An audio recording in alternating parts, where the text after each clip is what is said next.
The US is blaming China for its own drug crisis.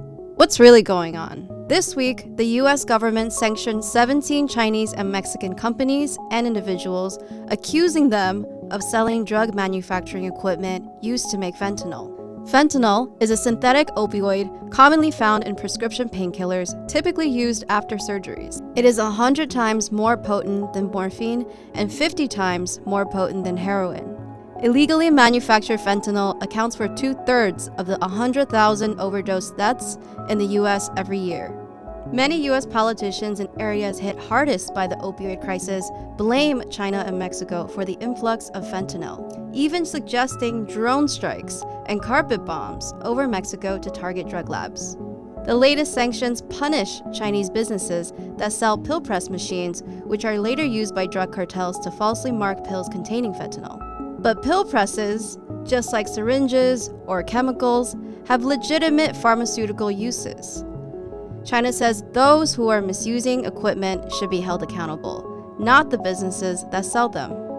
When else is a manufacturer held liable for how criminals use their products? President López Obrador of Mexico called for international cooperation against drug trafficking, not heated accusations that mislead the public. So now, what is the US legal system doing to address the opioid crisis sweeping the country? In the same week as these sanctions on Chinese companies, the Sackler family that owned Purdue Pharma quietly won legal immunity after paying a $6 billion settlement for its role in fueling the crisis.